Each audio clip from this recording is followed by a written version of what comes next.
La sfida è qui, il cuore batte forte, un solo tiro cambia la sorte.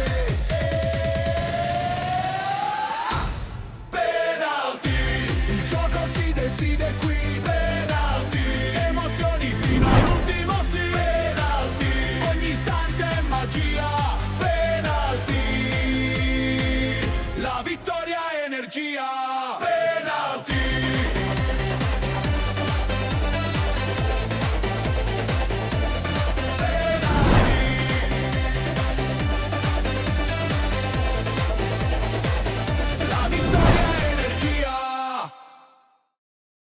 Tutto il calcio dilettantistico, come al solito presente a Penalty, ben trovati a tutti, consueto spazio dedicato al campionato di Serie D, ma anche al campionato di eccellenza. Pertanto partiamo subito con la Serie D.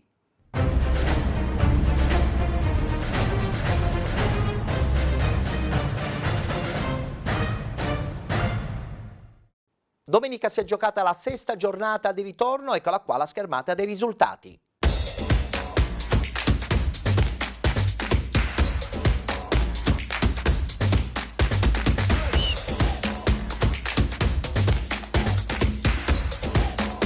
E dopo i risultati della domenica, subito la classifica odierna.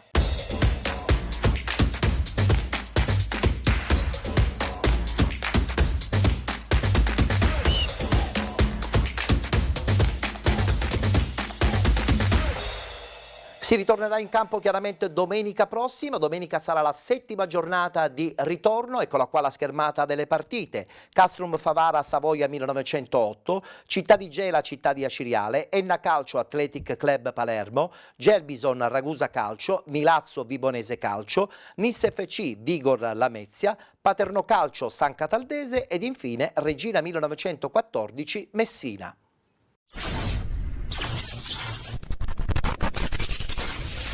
Ci aspettavamo una prestazione diversa anche perché c'era il nostro presidente, ma a prescindere da questo il calcio purtroppo è anche questo. Non abbiamo fatto una figura indegna, ma il campionato è lungo e dobbiamo essere uniti perché dobbiamo lottare fino alla fine per tirarci fuori. In questo momento c'è bisogno di unità perché i ragazzi hanno bisogno un po' di forza, perché oggi abbiamo visto che la prestazione non siamo entrati mai in partita e l'Elna ci ha messo in grandissima difficoltà, che ha meritato tutto il risultato. È stata una partita che non ci aspettavamo, la delusione fa parte, l'abbiamo tutti quanti, purtroppo non ci aspettavamo una partita del genere. Dobbiamo essere bravi a liberare la testa e essere consapevoli che tutti questi punti non è che ce l'hanno regalati. Può capitare una situazione del genere, non se l'aspettava nessuno, ma prepariamo una partita importante e meno male che c'è la partita con la Regina, perché sicuramente affronteremo alla grande un derby importante per tutti. Credo che a livello mentale sia la partita meglio che possiamo affrontare. Sicuramente noi sapevamo che affrontavamo una squadra che era in forma, forse addirittura una delle più in forma del campionato, visto i risultati che hanno avuto nelle ultime settimane.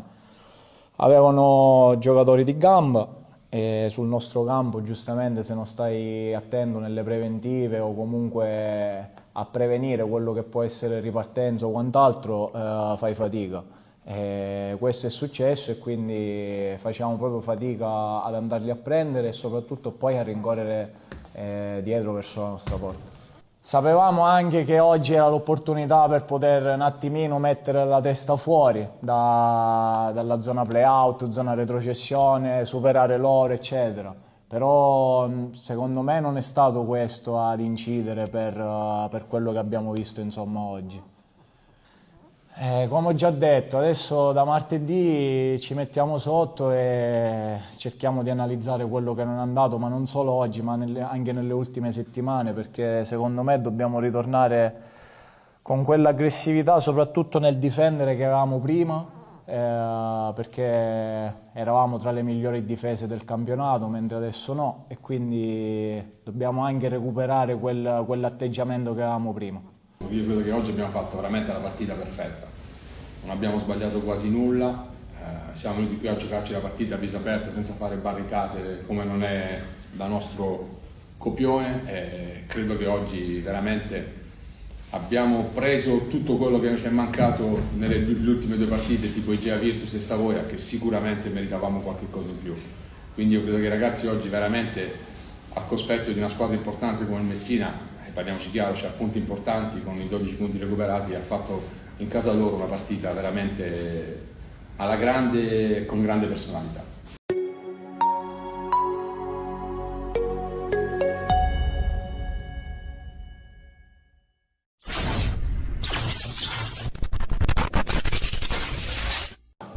Minuti, tanto basta alla nuova Igea Virtus per accendere lo stadio e indirizzare una partita che diventa presto un monologo giallo-rosso. L'avvio è travolgente, al nono squillace disegna una punizione perfetta, Samaché prende il tempo a tutti e di testa batte Colace. È l'1-0 che fa esplodere il pubblico e regala all'attaccante maliano il 15° gol stagionale. L'Igea sente l'odore del colpo e spinge ancora. 3 minuti più tardi Longo va a un passo dal raddoppio, ma Colace si supera con una parata straordinaria. Il Gela prova a reagire affidandosi alle conclusioni di Aperi, che però non impensieriscono De Falco.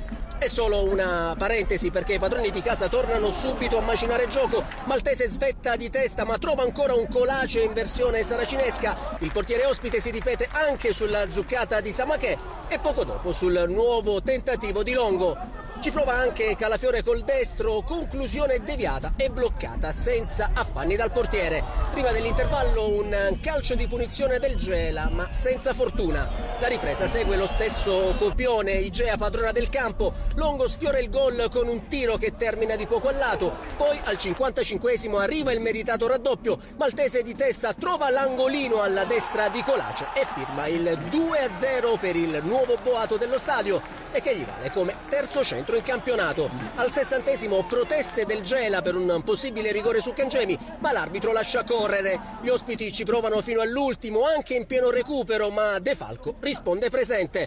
E proprio dal suo rilancio nasce l'azione che chiude definitivamente i giochi, quando al minuto 93 Samaché anticipa il difensore, controlla e col destro fulmina Colace. E 3-0, doppietta personale. E 16° centro in campionato, numeri da capocannoniere assoluto del girone. Al triplice fischio e festa grande, l'Igea Virtus sale a 45 punti e resta capolista solitaria con una lunghezza di vantaggio sull'Athletic Palermo.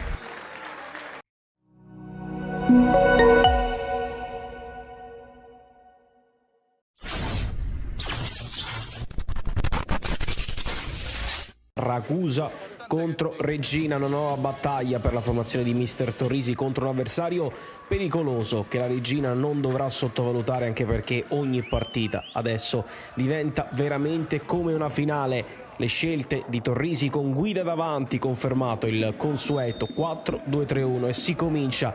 Mungo se ne va qui steso, brutto fallo e prima munizione del match. Batte Simone Edera in area di rigore, il pallone resta lì, insiste la Reggina. In area di rigore questa conclusione, pericolosi ancora gli Amaranto. Ancora Mungo, altro fallo, altra ammonizione. Reggina che viene fermata e un'altra ammonizione anche per la panchina. Mister Torrisi richiamato dall'arbitro. Qualche protesta da parte dell'allenatore della Reggina, che vuole spiegazioni dall'arbitro, che lo ammonisce così però. Lo ammonisce così.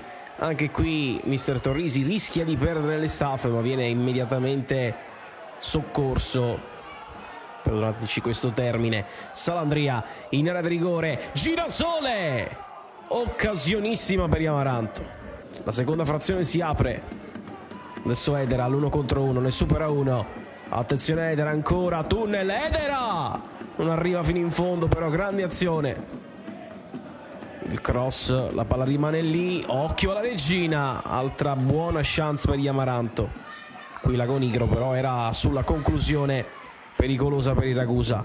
Entra Sartore per la Reggina, subito dentro Sartore, anticipato Guida, cross sempre pericoloso sui calci d'angolo la Reggina, tocca a Ferraro, Guida si avventa sul pallone, blocca Esposito.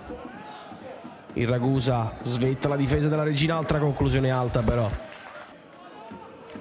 cross, Girasole, alto, altra chance per gli Amaranto, calcio d'angolo, Salandria, ancora Girasole, passa la Regina all'ultimo respiro e questo gol è decisivo per la formazione Amaranto. Ancora festa per la Regina con bomber Girasole, il gol di Capitan Futuro, un grandissimo gol, il gruppo, la voglia di non mollare mai e di inseguire questo successo, lo rivediamo, questo cross di Salandria perfetto, e ormai Girasole è un bomber catalogato dalla scorsa stagione, anche perché questo gol pesa come un macigno ed è così che la Regina può continuare. È festa grande per un gruppo che non molla mai. Ragusa 0, Regina 1.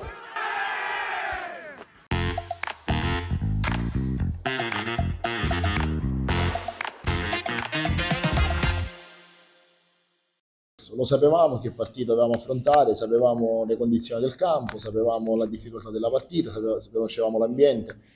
Era una partita dove sapevamo, per quello che è successo anche nelle precedenti gare con squadre importanti di questo campionato come Savoia, che qua ha perso, la Nissa ha pareggiato anche l'Egea, quindi non ha vinto nessuno. Penso che ci sarà un motivo: su 3 squadre una perde e le altre 2 non vincono, tutte e 3 non hanno vinto. Penso che questo già è abbastanza semplice per fare capire la difficoltà della gara. Io l'ho detto, l'avevamo preparata, eravamo consapevoli che era una partita dove dovevamo avere il cuore, dovevamo avere il carattere, la maturità e la consapevolezza che la nostra qualità alla lunga poteva portarci un risultato positivo. La partita l'abbiamo preparata così, era una partita dove sapevamo che dovevamo battagliare, dovevamo lottare, dovevamo fare una fase di un possesso impeccabile, come è stata fatta. Non abbiamo subito un tiro in porta, quindi non potevamo prendere mai gol, e alla fine, anche se all'ultimo secondo, all'ultimo minuto, è arrivato un gol che ci dà 3 punti che meritiamo, senza alcun dubbio, e soprattutto che danno ancora alla squadra autostima e maturità, soprattutto sulla gestione della gara. Sono felice per i 250, quelli che erano tifosi che ci hanno seguito, perché a fine partita sentire le pro della curva che dicono che sono orgogliosi di questa squadra che non molla mai, per noi oggi la vittoria vale il doppio e quindi la dedichiamo sicuramente a loro in primis.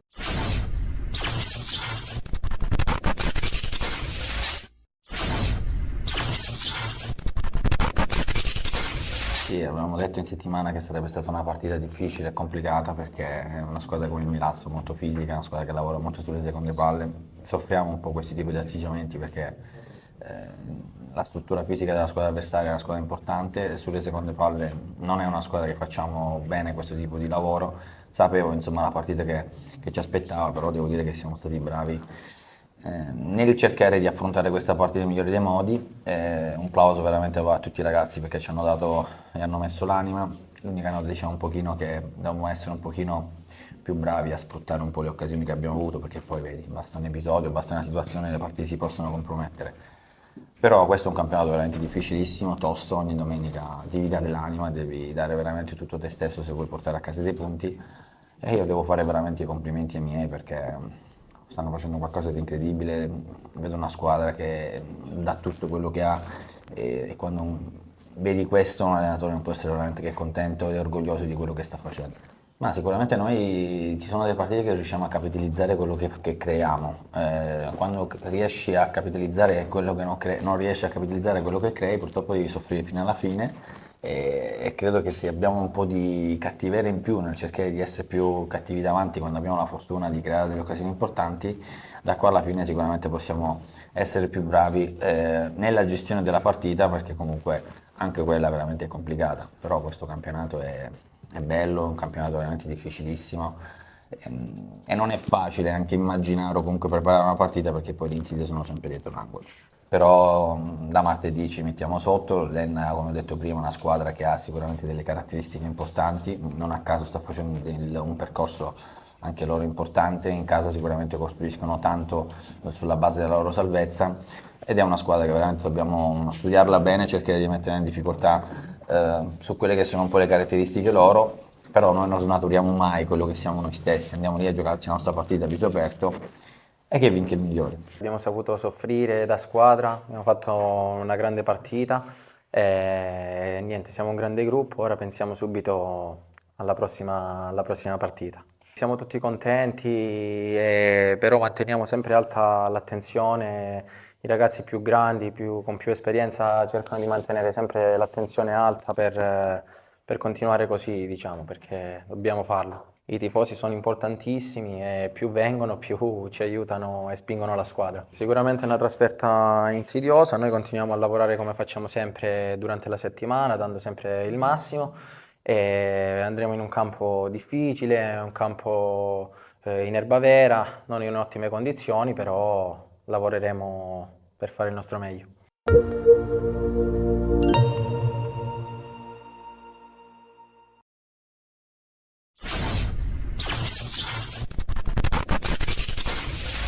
Va in scena oggi San Cataldese Acireale, gara valida per la 23esima giornata del campionato di Serie D, Girone I. Arriva il fischio d'inizio, comincia San Cataldese Acireale.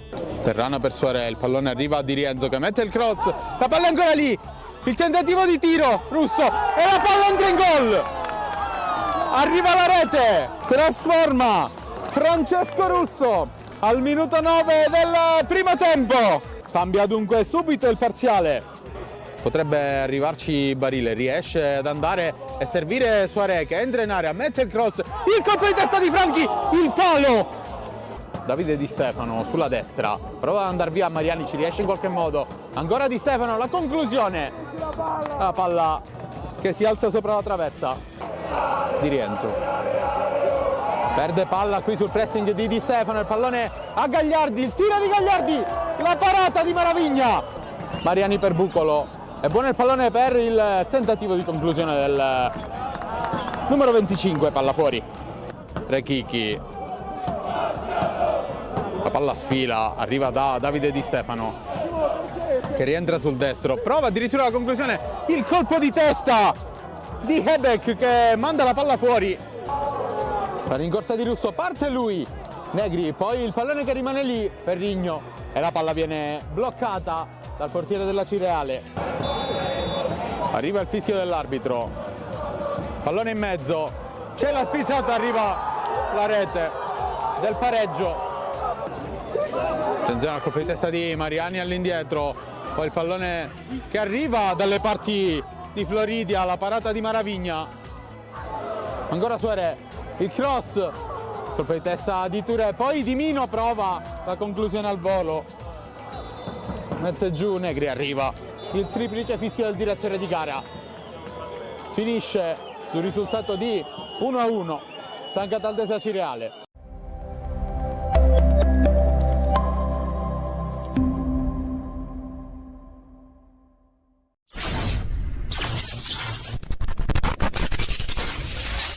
La Gelbison non sbaglia con il Castrum Favara e sfrutta al meglio la prima delle due partite casalinghe vincendo 2-0. Nonostante il match parta non in modo spumeggiante, i rossoblù nel primo tempo creano diverse occasioni con Kosovan tra i migliori in campo, Viscomi e De Martino, ma anche grazie al portiere De Silvestro la gara non si sblocca. Cambia tutto nel secondo tempo quando Agovino decide di inserire le risorse della panchina, in particolare Liurni, che diventa una spina nel fianco della difesa siciliana, ed è proprio l'attaccante umbro a sfiorare la rete. La sua conclusione decentrata da calcio di punizione si stampa sulla parte alta della traversa. Poco dopo però sono gli ospiti a far tremare i tifosi rossoblù.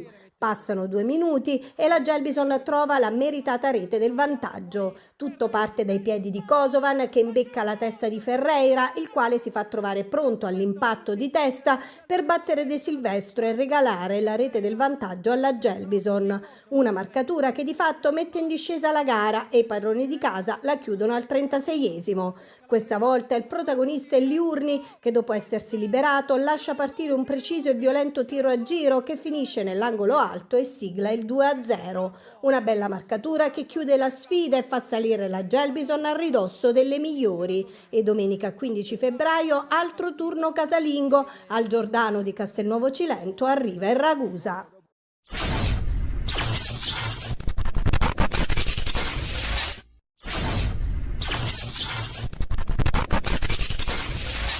Luigi Razza di Vibo Valencia, la nissa di mister Di Gaetano, va a caccia di continuità dopo la vittoria di misura ottenuta nell'ultimo turno contro il Ragusa. I biancoscudati rendono visita a una vibonese che attraversa una complicata fase societaria ed è reduce dalla sconfitta per 2-1 maturata sul campo della Castrum Favara. La formazione della nissa per affrontare questa sfida: Castelnuovo, Cusumano, Bruno, Tamaio, Rapisarda, Palermo, Cittadino, Rodulo, Lanza, De Felice e Sarao. Inizia la partita subito bene la nissa, il cross di Lanza, la girata da parte di Sarao termina tra le braccia di Marano. Sarao che poi smista il pallone a destra per la seconda offensiva consecutiva da parte dei biancoscudati. Il pallone viene messo in mezzo, arriva ancora la deviazione decisiva da parte di Marano, poi la difesa allontana in maniera definitiva. Nissa che spinge, a volte anche un po' troppo, arriva una ripartenza per la vibonese potenzialmente letale, il traversone dalla sinistra e per Di Giglio che cerca la girata mancina sulla linea. Cusumano monumentale evita il gol del vantaggio della vibonese, ancora da Catasus a Balla, il pallone forte in mezzo, Azzara stoppa, conclude, deviazione di un difensore tra le braccia di Castelnuovo. Siamo sul finale di frazione quando al 42esimo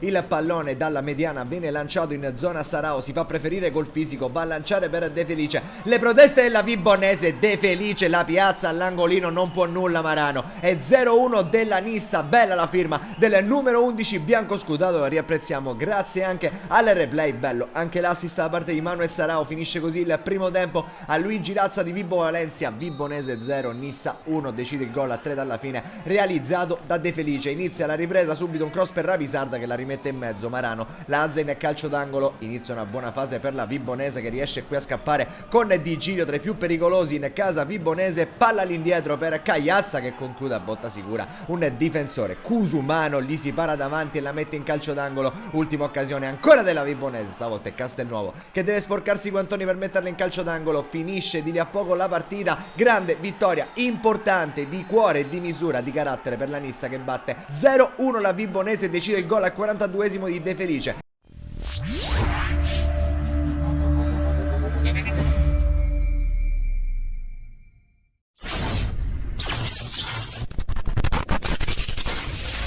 Savoia non è il Savoia se non gioca in questo modo, se non arriva al cardiopalma fino alla fine per poi vincere le partite, come ci è spesso capitato soprattutto a Torre Annunziata. Purtroppo giochiamo bene, creiamo ma non riusciamo a realizzare. Per fortuna oggi ci ha pensato il nostro Michele Guida, il nostro Terese Doc, che ha fatto un Eurogol, ripeto, dopo che abbiamo sbagliato un calcio di rigore, perché il portiere è stato bravo a parare. Però io dico che quando i rigori non si segnano è sempre l'attaccante, insomma, che poi non riesce a segnare. Diciamo che Munoz non ha mai sbagliato un calcio di rigore dal 21 luglio ad oggi, e dopo Umbaca che pure non sbagliava un calcio di rigore ci stanno, insomma, non so che sta succedendo, la maledizione dei calci di rigore sbagliati. Il San Biase è una squadra abbastanza ostica, cioè tutti quanti vedendo la classifica possono pensare che oggi è una squadra cuscinetto, invece no, ci stiamo rendendo conto che questo girone tutte le partite sono difficili. Ho detto ai ragazzi prima di entrare in campo che ci aspettavano 12 finali e quindi adesso 11, quindi così è stato, perché chi deve difendere, chi deve salvarsi, chi eventualmente lotta per entrare anche nei playoff, ogni partita, ripeto, ha una sua importanza, una sua peculiarità e noi dobbiamo essere bravi a sfruttare sempre i momenti giusti, dobbiamo mettere sempre il ritmo e far sì che alla fine portiamo il risultato a casa. Dopo l'1-0 abbiamo fatto quello che dovevamo fare, secondo me, da piano gara. Noi cercavamo sempre il lato forte, il ribaltamento sul lato debole, lo facevamo con meno intensità di quello che secondo me era necessario e con meno ferocia sotto porta in area di rigore. Poi quando queste partite non riesce ad andare sul doppio vantaggio succede quello che è successo. Il rigore sbagliato comunque poteva un attimo complicare i piani, però la squadra ha cuore, la squadra ha forza d'animo, la squadra una squadra che dal primo giorno ha mostrato questa caratteristica e l'ha confermato anche oggi, e di questo ne andiamo davvero orgogliosi. Questa squadra arriva sempre all'ultimo, sempre sofferta, è la caratteristica di questa squadra, nella buona e nella cattiva sorte. Fortunatamente siamo riusciti ancora una volta a vincerla e a rimanere, diciamo, in scia con le altre. È stata una bella vittoria, non era facile. Questa città è di questa squadra che veramente tutti quanti buttano il sangue ogni giorno e veramente chi sta dentro lo sa. merita tutti i successi che sta avendo, e tutti quanti, anche chi gioca meno, sono fondamentali, e questa è la cosa più importante, la cosa più bella, che comunque porta questa squadra sempre all'ultimo, anche grazie a chi entra e fa la differenza.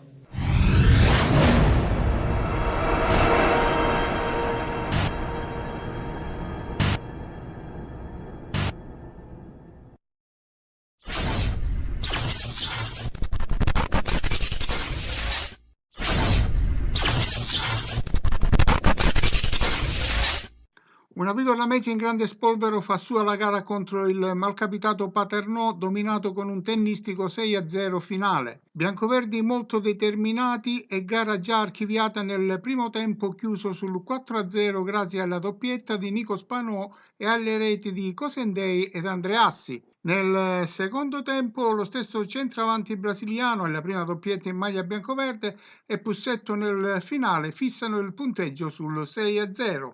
Momento magico per la Vigor Lamezia, che ha trovato la quadra giusta ed incamera la quarta vittoria consecutiva che consente ai lametini di salire a quota 31 punti e lasciare la zona play-out a 10 punti di distanza.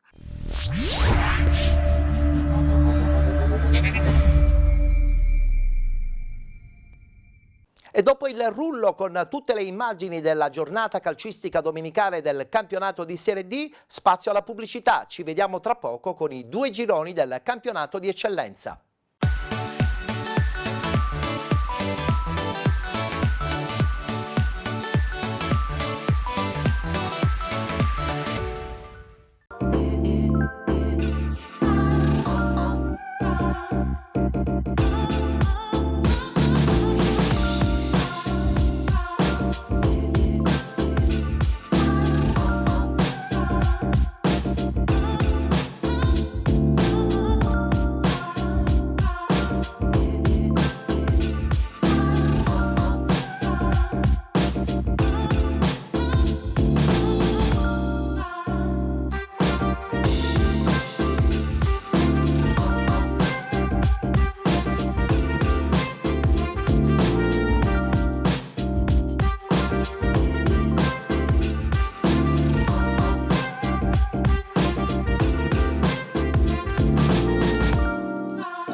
Eccoci rientrati e partiamo subito con il campionato di eccellenza. Partiamo con il girone A.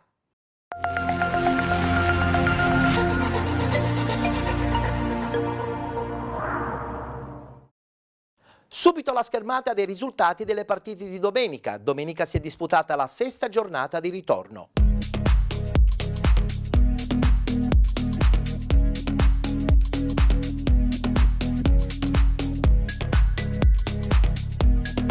E dopo i risultati è la volta adesso di questa classifica odierna.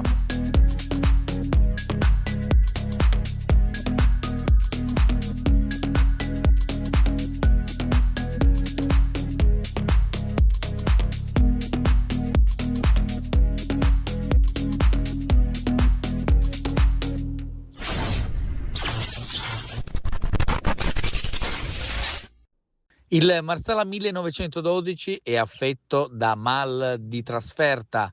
Infatti, oggi, nella sua seconda trasferta nel 2026 in casa della Parmanval, cade per 1-0 grazie al gol messo a segno da Torres al 4° minuto. È stato un Marsala sottotono che non ha saputo imporre né il ritmo né il gioco in un campo naturalmente difficile, anche perché in terra battuta e con le piogge un po' allentato e dunque difficile da giocare, ma questa non può essere una giustificazione. Il Marsala, dopo il cambio tecnico, doveva dimostrare quella scossa che si è vista soltanto parzialmente in casa contro il Misimmeri.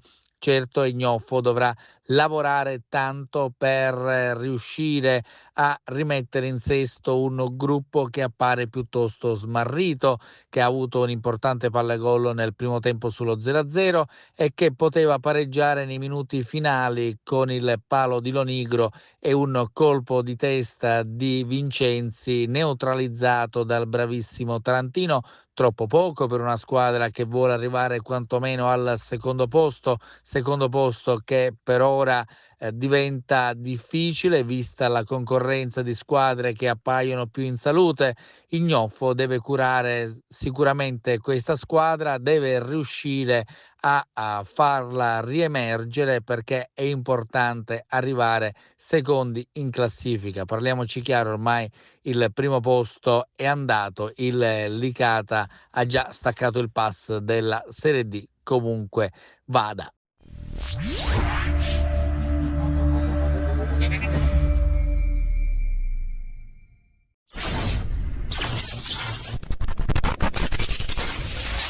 Un match importante, quasi decisivo, visti anche i risultati delle partite di ieri. L'Unitas Sciacca Calcio si presenta all'appuntamento contro il San Giorgio Piana, reduce da una vittoria al Cardiopalma contro il Castellammare, e una seconda vittoria consecutiva consentirebbe ai ragazzi di Brucoleri di accorciare ulteriormente sul Marsala e sul San Vitolo Capo.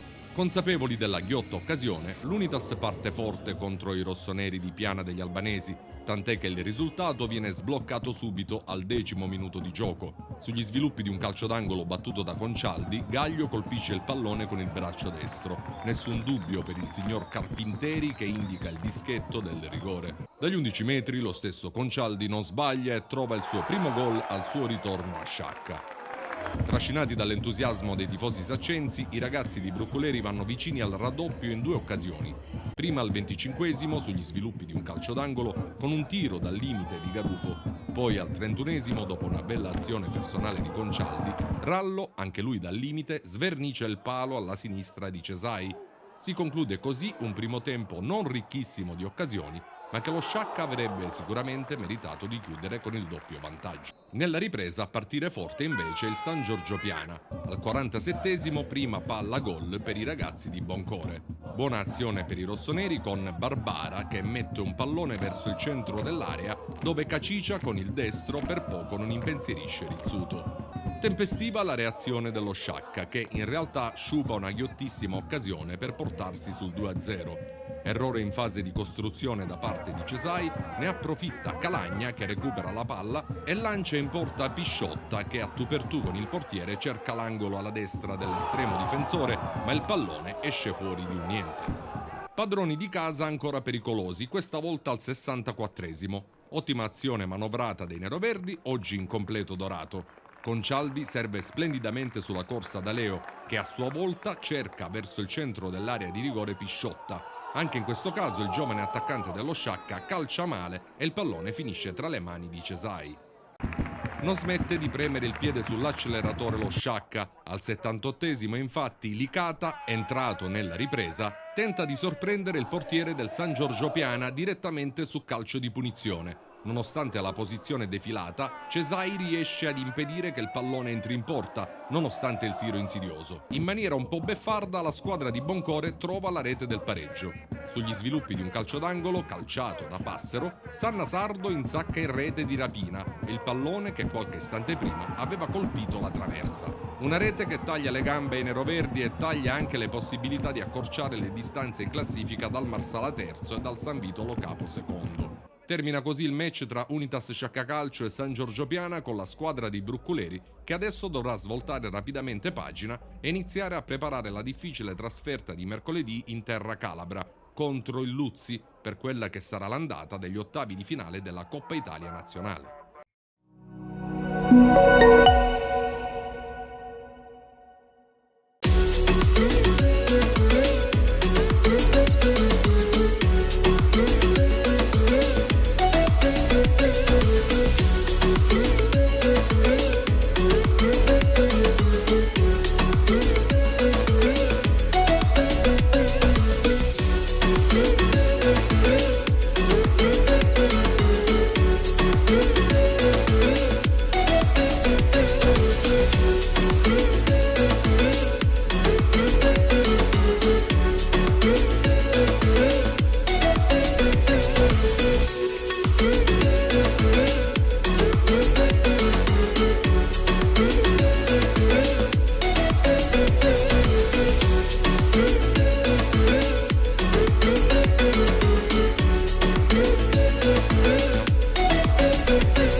E passiamo adesso al girone B del campionato di eccellenza.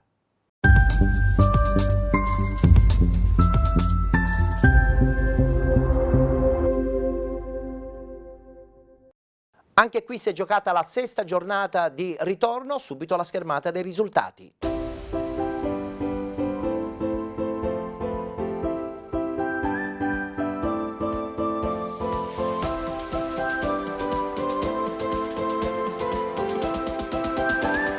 Alla luce dei risultati di domenica, questa è la classifica di questa settimana.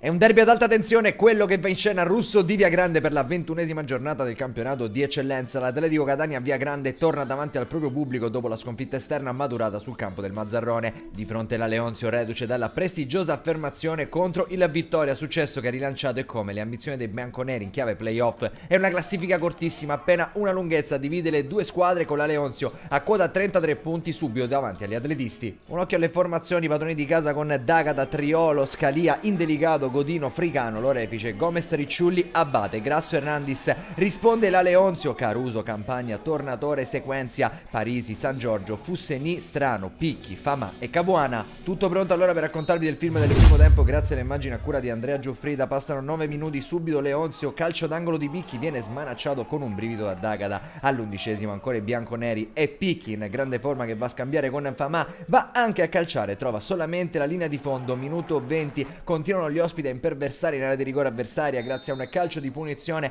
e Famà che cerca la battuta direttamente verso la porta ma alza la mira, si sveglia dal torpore iniziale l'Atletico Catania Via Grande al 21°, calcio di punizione di Lorefice, lo batte corto per Grasso che fa partire una conclusione da posizione impossibile ma per poco non trova un Eurogol e c'è la respinta da parte di Caruso. Minuto 23, lancio in profondità per Famà che ha tanto troppo spazio, una prateria davanti a lui, entra in area di rigore Famà, cerca il tocco con l'esterno, riesce a respingere D'Agata. Minuto 24 dalla destra e Gomez Ricciulli che trova il traversone giusto per Abate che di tacco pesca Randis, conclusione all'incrocio e gol dell'1-0, si sblocca il risultato al russo di Via Grande, Atletico Catania Via Grande in vantaggio grazie al gol dell'eterno Alessandro Randis. Minuto 36, San Giorgio per non arrendersi, la Leonzio, il pallone dalla destra, c'è lo sfondamento, messa dentro la sfera per Famà che arriva alla correzione sul secondo tentativo, manda in rete per pareggiarla 1-1, la Leonzio non si dà per vinta e chiude la prima parte di gara russo di Via Grande andando a riequilibrare il parziale.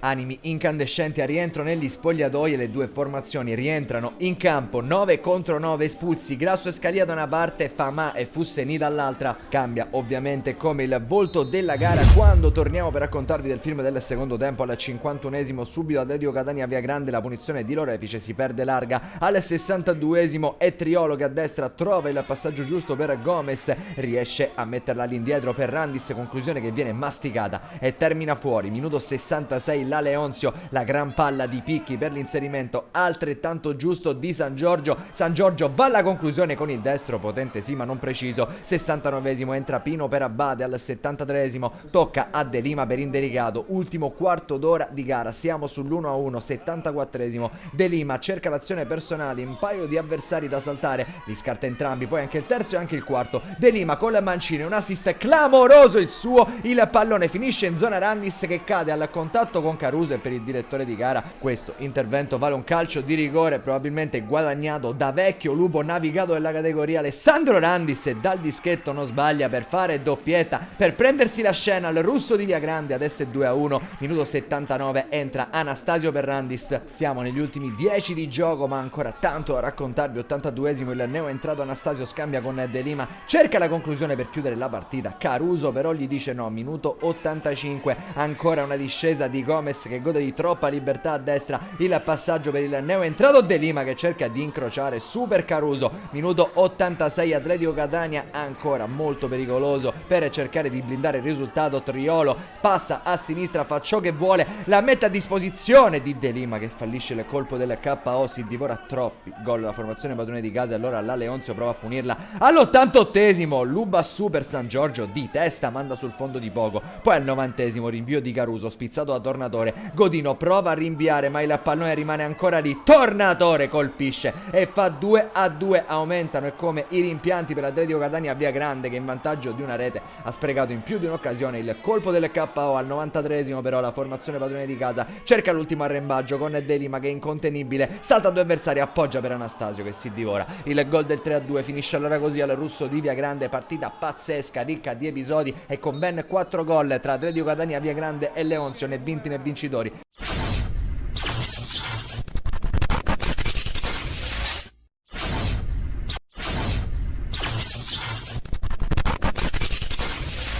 Dopo il cappone nello scontro diretto contro il Palazzolo che ha portato al cambio di allenatore con il ritorno di Michele Campo in panchina, il Gera deve affrontare l'esame Mazzarrone, squadra in piena corsa playoff e reduce da 3 vittorie e un pareggio nelle ultime 4 partite.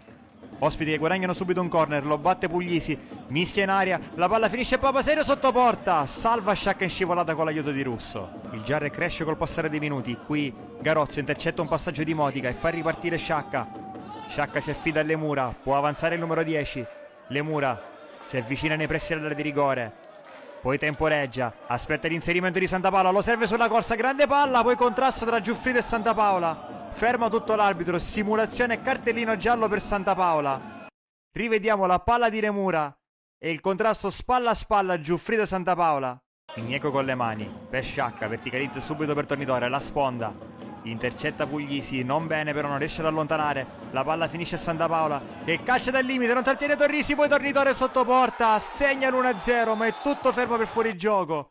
Questa è la posizione di Tornitore al momento del tiro di Santapaola.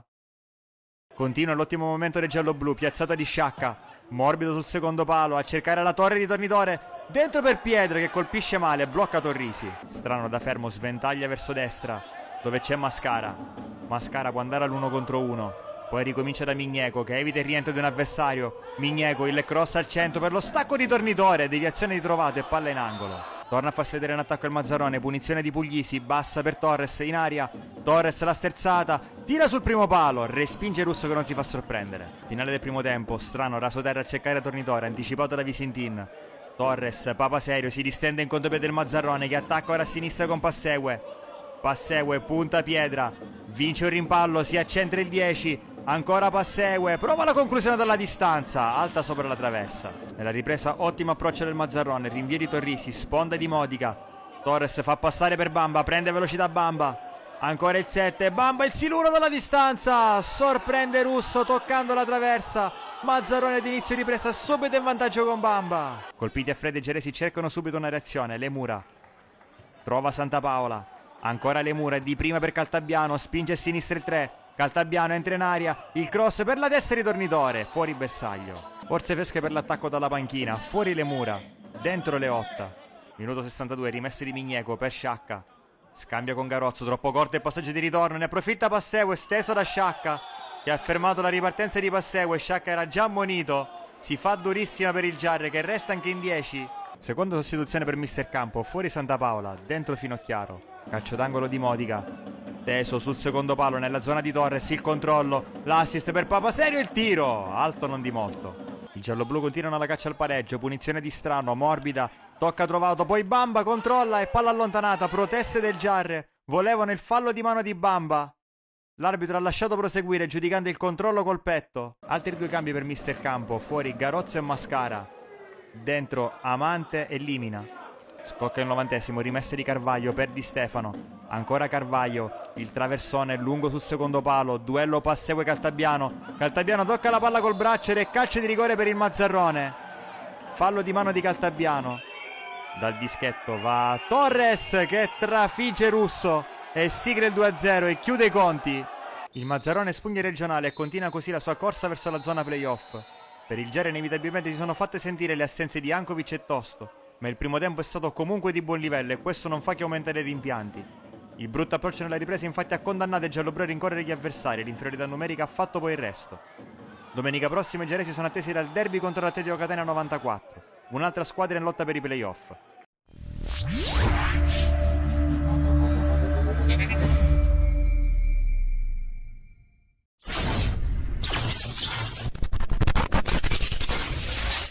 Al Gianni Cosimo di Vittoria va in scena uno dei match più attesi della 21esima giornata del girone B di eccellenza. La Messana di Mister Venuto arriva all'appuntamento reduce dal pari a reti inviolate contro il Niscemi, il quinto 0-0 nelle ultime 7 gare, dato che da una parte mostra solidità difensiva, dall'altra una prolificità offensiva da ritrovare. Non se la passano meglio i padroni di casa, che non vincono da 2 giornate, nell'ultimo turno hanno pareggiato contro la Leonzio. Formazioni a confronto: vittoria di Carlo, Marino, Sferrazza, Zappalà, Lamantia, Leggio, Bossa, Solomon, Cocimano, Lucarelli e Russotto. Risponde la Messana: Ferrara, Mazzola, Della Guardia, Giorgetti, Agolli, Biondo, Pannitteri, Gazzè, Genovese, Cannavò e Gueiè. Tutto pronto per raccontarvi del film del primo tempo dal sempre incandescente Gianni Cosimo di Vittoria. Bastano 40 secondi alla Messana per cercare la prima offensiva. Biondo sventaglia a destra per Agolli, arriva col colpo di testa al volo per Gueiè, super acrobazia di Sferrazza che la mette in calcio d'angolo, ma la Messana è partita forte.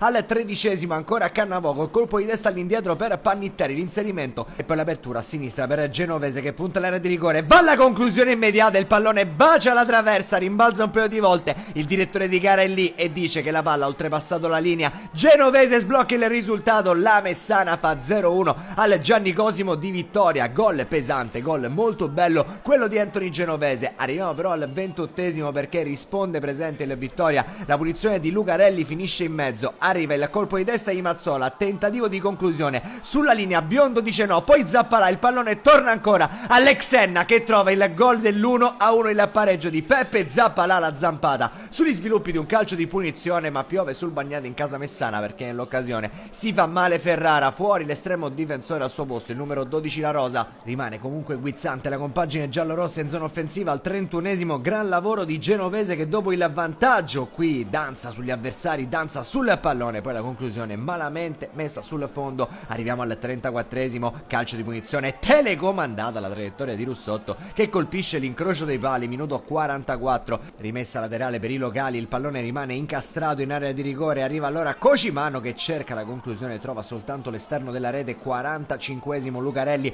punta l'avversario sul vertice dell'area di rigore, fa partire il mancino che inganna La Rosa e vale il 2-1, il sorpasso della vittoria. Era l'ultima occasione del primo tempo, la ripresa si apre col contropiede della Messana, Gueye lavora bene il pallone per la corsa di Genovese che salta Zappalà, entra in area di rigore, conclusione deviata in calcio d'angolo da Sferrazza, ancora decisivo per il Vittoria. Messana che poi si fa sorprendere sugli sviluppi di una rimessa laterale, il pallone in area di rigore per Lucarelli, La Rosa, grande risposta ma la sfera termina comunque in rete, arriva la doppietta per l'ex Milazzo Max Lucarelli, minuto 85, Arcidiacono in ripiegamento, salta alla grande Gueye, poi allarga il gioco a destra, gran giocata dell'ex Messina Biccio Arcidiacono, il pallone finisce sull'esterno, termina poi in mezzo per Markic che va alla conclusione, respinta alla Rosa, era tutto fermo per posizione di fuorigioco, ma abbiamo visto un saggio delle qualità del 18 del Vittoria. Siamo praticamente allo scadere, Giorgetti in proiezione offensiva, pesca Cannavò in area di rigore, chiamano tutti il fuorigioco, l'assistente non alza la bandierina e allora chance sprecata per la Messana, finisce così al Gianni Cosimo, il Vittoria che vince lo scontro diretto in chiave playoff.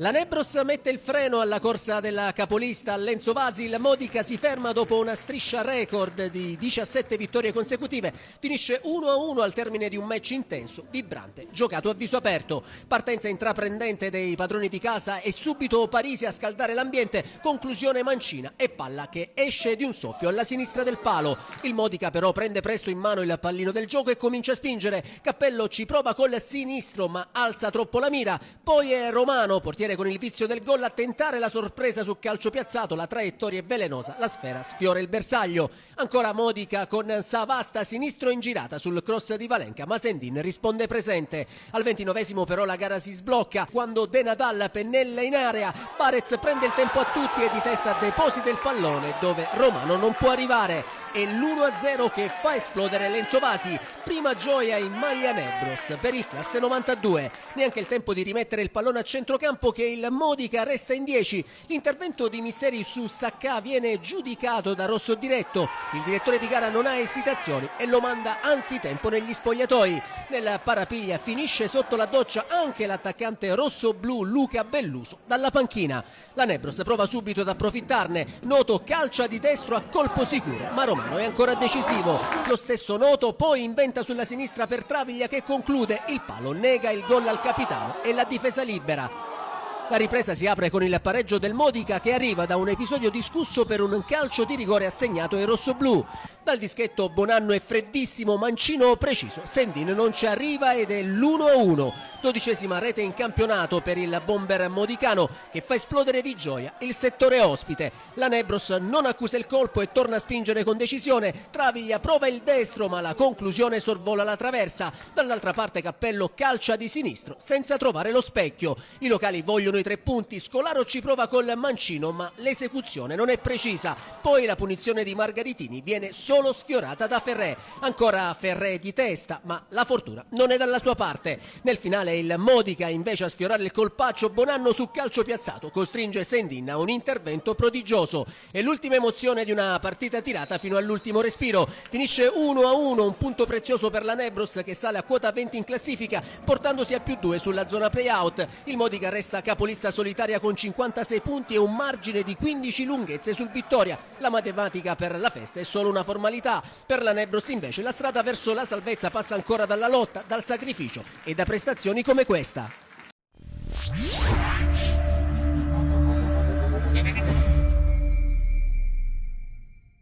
Con il rullo delle immagini del campionato di Serie D, ma anche del campionato di eccellenza, chiudiamo qui la puntata odierna di Penalty. Grazie per essere stati con noi, ci vediamo domani alle 21, sempre qui sul canale 19 di TVM Palermo. A tutti voi la buona serata.